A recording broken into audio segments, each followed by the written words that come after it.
Welcome back to Dave's Garage. Today our subject again is the Kawasaki Versys X300. And once in a while you get an idea that kind of has a way to take on a life of its own. And you end up having to maybe take a step or two back in order to make something even better. So the goal was to find a way to lift the X300 up on a normal motorcycle lift or motorcycle jack. Not the paddock style, but the kind you put underneath the engine and you jack it up, with it being safe, stable, and something simple that one person can do by himself or herself. So that's the goal. And it kind of branched out into a couple of paths, a parallel path situation. So to start with, we have our subject matter Versys, and in the past, prior videos, I've put on a T-Rex heavy-duty skid plate, which is now missing because it's under construction. And that replaced the little plastics that come with the bike underneath here that are pretty much just cosmetic. I have another video on the installation of the crash bars, and then this little invention here is to bring the crash bars and the heavy-duty skid plate together as one unit. That's what kind of spawned me into this new idea of being able to lift the bike up like you see so many other bikes. Dirt bikes seem to have a little cubes that they just pull the bike up onto. The big bikes, the heavy bikes, have the underneath motorcycle jack, and this kind of a bike where there's nothing to work with, you have to come up with a paddock style which go underneath your forks, or the back it goes under the swing arm. I didn't want to do that. That to me, they always made me a little nervous. They didn't look all that stable to start with, and they always look fragile, made out of this just thin tubing. So this is what we start with, and I've made comments in the past about skid plates, and this is a good time as any to show you that the original plastics that come onto the, flashlight gets me in more trouble.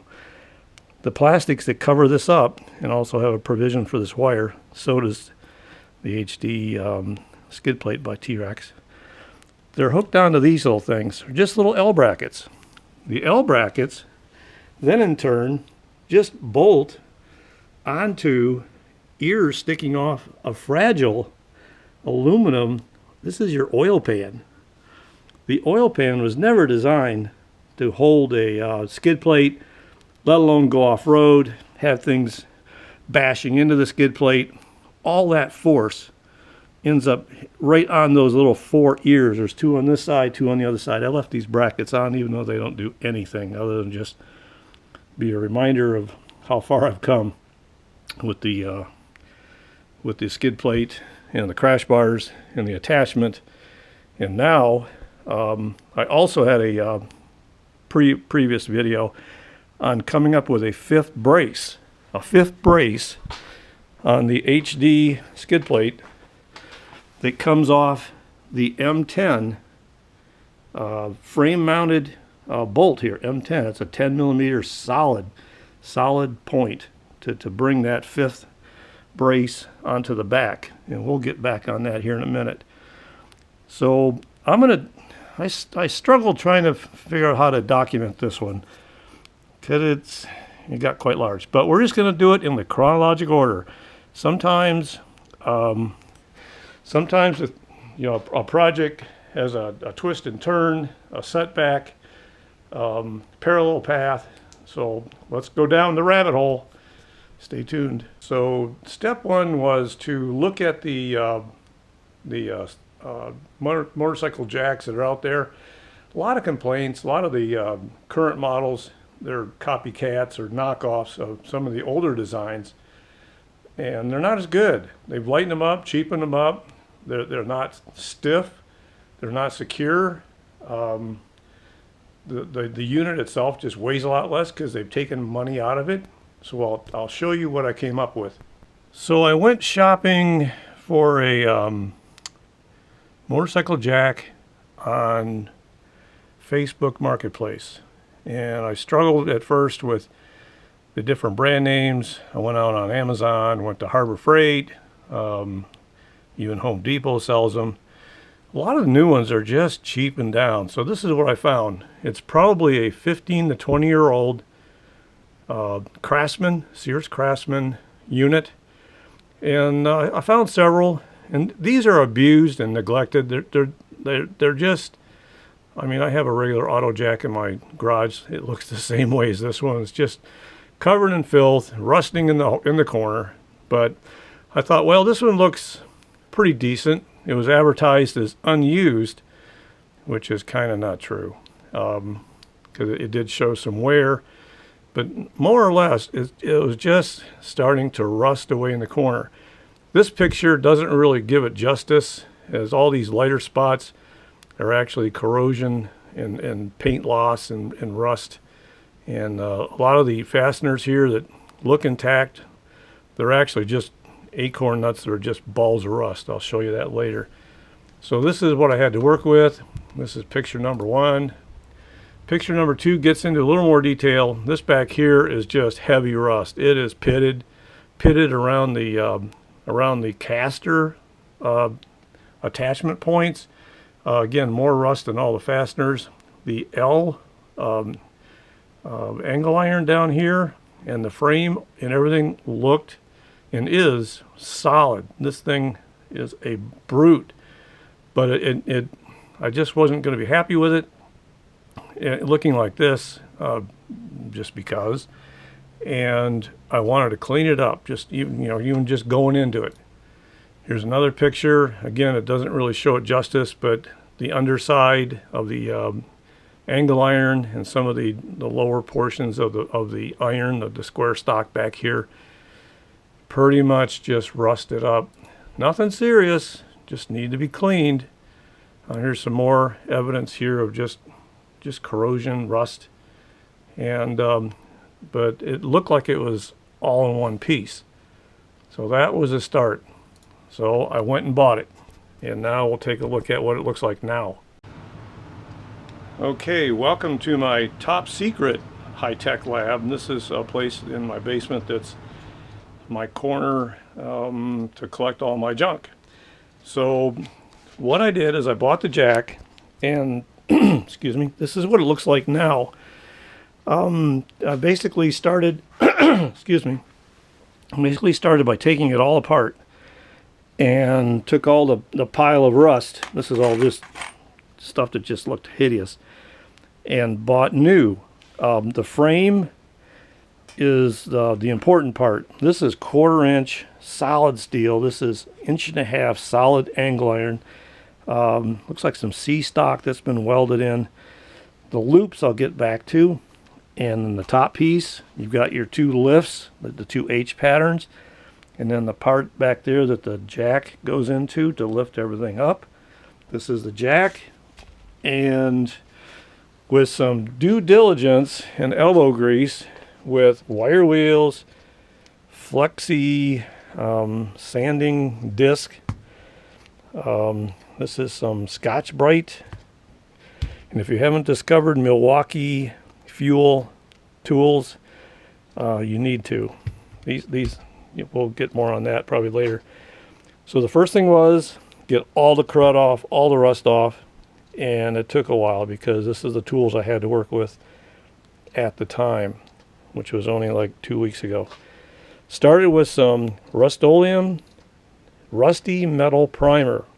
This is the heavy duty oil-based nasty smelling stuff that you should do outside, but it's cold out here, so I just did it a little at a time in the basement and kind of got away with it. But this stuff stinks, and you have to use mineral spirits to clean the brush. There's no latex stuff going on here. After the red primer's on, try to clean it up a little bit. The next step was a Rust-Oleum protective enamel. This is a semi-gloss, black, heavy-duty, goes over the primer. And again, this stuff stinks, but not as bad. And it's a mineral spirits brush cleanup. And then the red parts were in a lot better shape, as you can tell by the shine and everything. They just need to be sanded, lightly sanded, scuffed more or less. And as I was looking at the red parts, there really wasn't a lot of work to be done. So I didn't do a whole lot of work.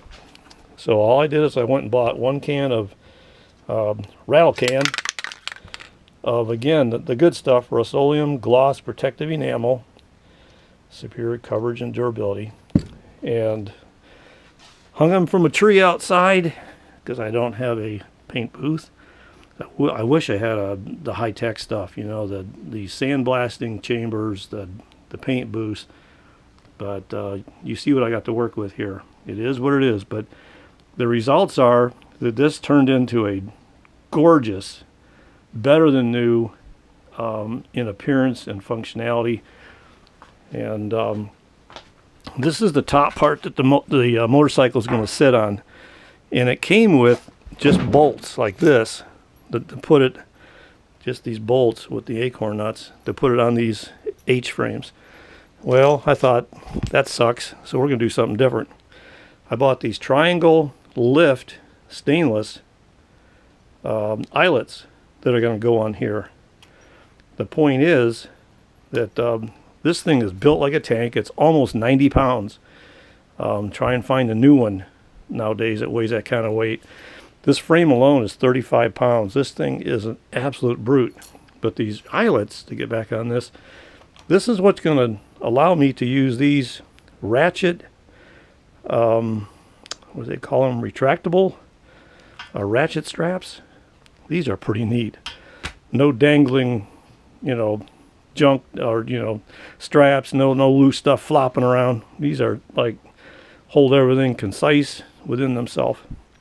This is going to be allowing me to have this top part come up to the bottom of the skid plate, put my strap on it with the bike still just sitting on the ground all by myself, get the straps hooked up to probably the buck busters, maybe the hand rest in the back, through 4 of these eyelets on the 4 corners. So I can just go ahead from there. Once it's secured to this, we're good. Because this frame is wider and bigger than most of the current offerings as well. This thing is just perfect for what this is. The original design had these loops. Well, you can't incorporate strapping to the loops because it's on the lower frame.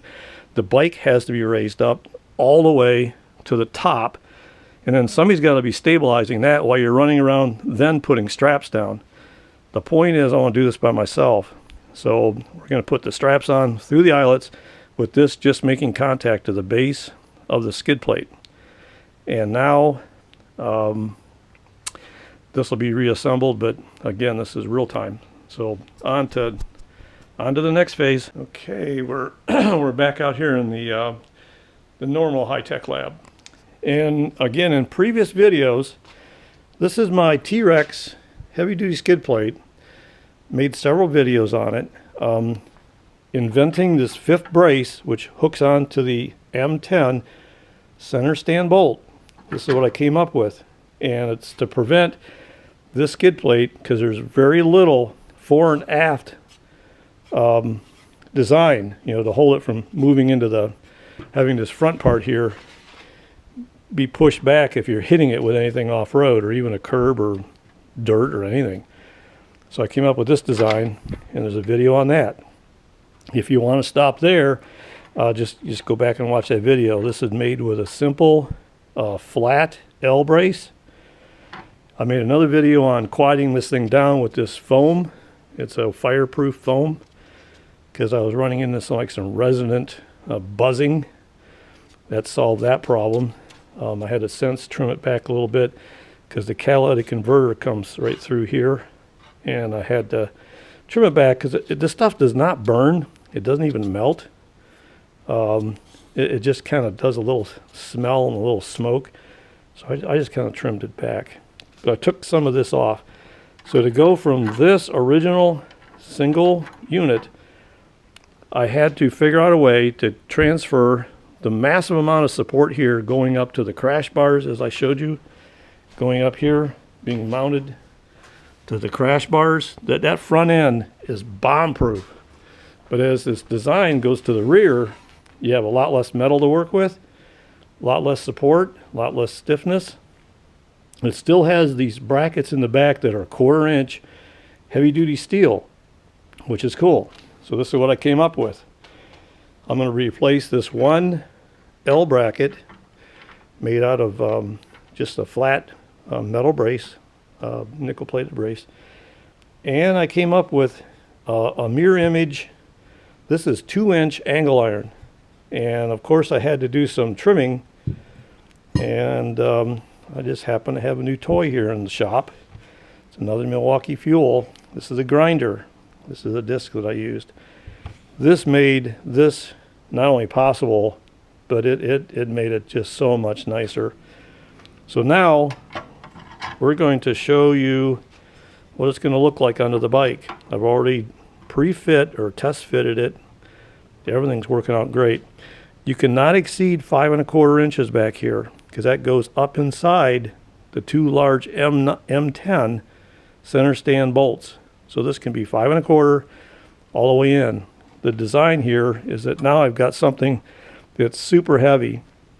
The bike weighs 400 pounds. The stand is going to be pushing up at 400 pounds, right? It's kind of like for an iron, you know, it's like the physics rule of opposite forces must be equal if the unit is stationary. So this cannot be anything less than 400 pound capacity. I think it was, even with the steel original 2 brackets, but now this brings it back to 2 frame mounted M10 mounts on the center stand, and then bringing these in here with 10 M8 bolts, and everything all you know, lock nutted down. This is going to transfer a lot of the strength here into the bottom of the plate where the force is coming up from the jack, and the massive amount of support that I've got up here with all this triangular attaching to the crash bars and everything. I'm not worried about the front end. And the center mass of the bike is unknown yet. I don't know where it is. The center mass is somewhere back in here where that skid plate and these brackets offered the least amount of you know, support. So that's where I'm at. Work in progress, kind of parallel paths. The skid plate needs to be tidied up, get back on the bike. The stand needs to be you know, assembled, put together. Test out the theory of the eyelets, get the straps on it on the ground, and get it up in the air. So more on this later. This just happens to be I guess about we're probably about 70% done. So hang in there, and I'll be back with you in this video in the next minute, but in real time probably a couple 3 days to get this stuff wrapped up. So we'll talk to you then. Well, it's a new day, and I've got the HD skid plate ready to go under the bike. I've got my new M8 bolts. They're 16 millimeters long with some nylock or nylon lock nuts. I've also put some Loctite or thread locker on them. Gotta make sure this stuff doesn't vibrate loose. I've chose to go with some button head M8s to keep the height or profile low. I only ran into one small snag with these back two encroaching on the cutouts here on the HD skid plate. So I went ahead and added some stainless washer. So this is all stainless hardware. And now on to the bike. The heavy duty skid plate is now on the Versys. And let's take a look to see how that turned out. From the front, again, this heavy-duty T-Rex it completely protects everything up front within about 2 inches of the radiator. So this is solid, and as I mentioned, this is all back together now. This is all 1/4 inch or almost 1/4 inch by 1 inch wide steel. This is steel, again almost 1/4 inch by, I think it's 1.5 inches. This is my modification to bring it up to the crash bars so they don't move. These are all M8s provided by T-Rex. M8 on, again, 1/4 inch thick by almost 1 inch wide solid bracket.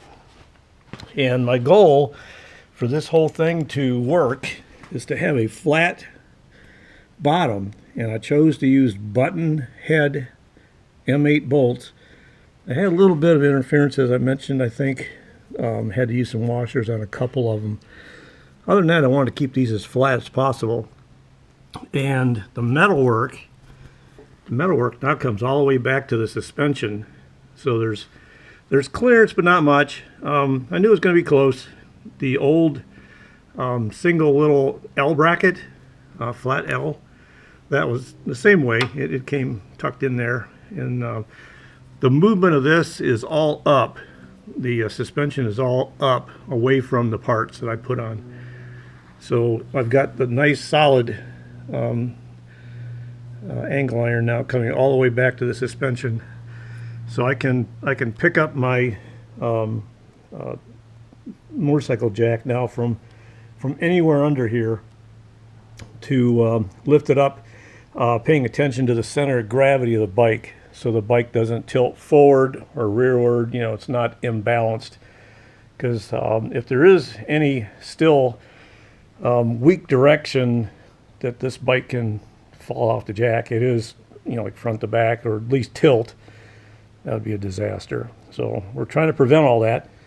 So I've got the got all the parts up here now. This is what I've got to work with. Cleaned these up, painted the wheels. These are all solid cast iron.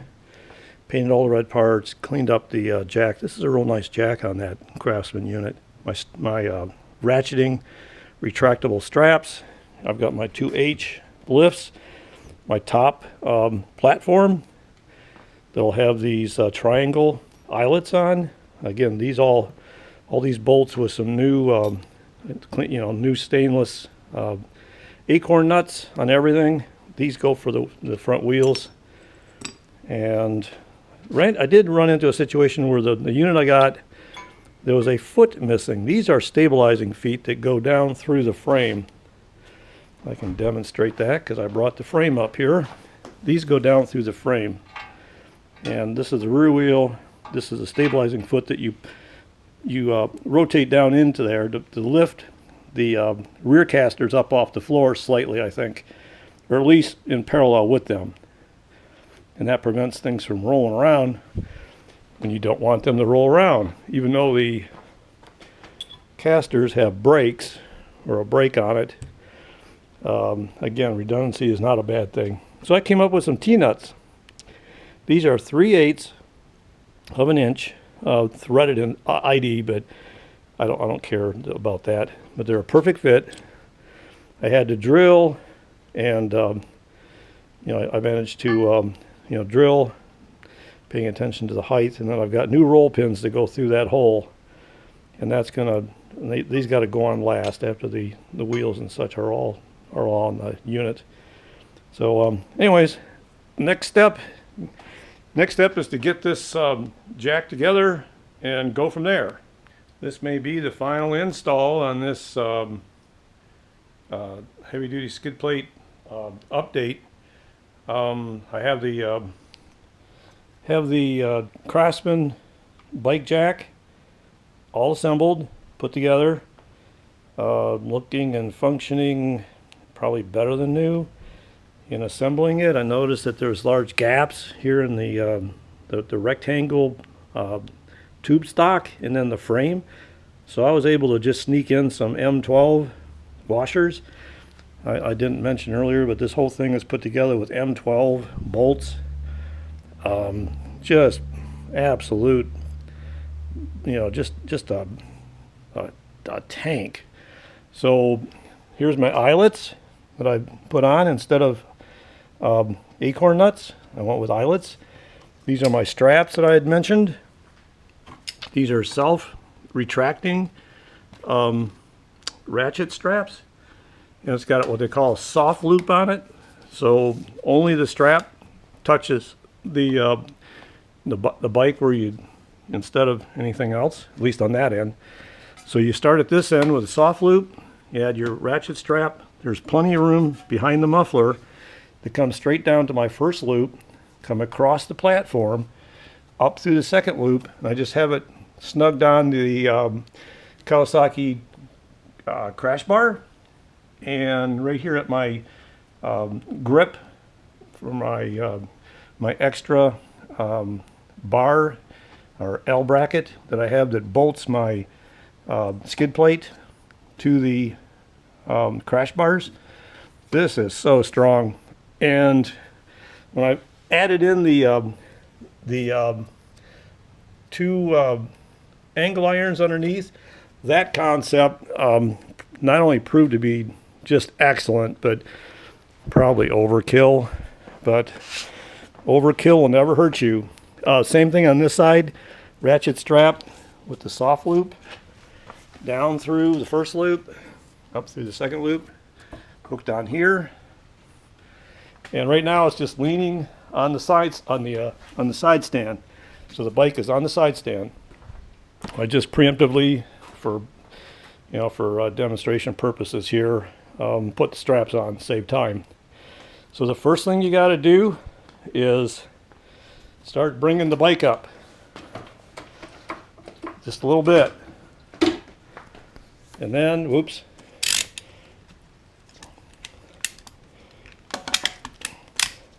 this probably isn't going to come out because I'm doing three things with two hands. Okay, now the ratchet straps, they get released. That's what I had it on, and then you just ratchet it up. What you're doing is bringing the bike up so there's now tension on each of the two straps. So this one now has tension, this one has tension. In fact, I can put a little more tension, and then we just bring it up, hands off. It is rock solid, and my little safety here, everything works perfect. This stand turned out to be better than new. I would recommend grabbing an old one like this, even if it doesn't look refurbished. They are better than the new ones. Okay, so it's all the way up, locked in with the release pedal here, up, down, simple. Look how high this thing gets. Now I can do wheel maintenance. I can come around, do the rear. I have a footstool. I can do the chain maintenance. It's up here in my face. I can come up here and, well, wrong side, sorry. I can do the oil filter through this big port. I can still have full access to the drain plug through the skid plate, so I don't have to take all this stuff off. And boy, is this really works out. Even the skid plate has a provision for your sensor wire through the metal. No other skid plate addresses that. I guess I should work for T-Rex, but I don't. I don't get any money from them for promoting their products. So there you have it, and it is on there, just with one arm. Kinda, it's heavy. You can move this bike around. It is so stable.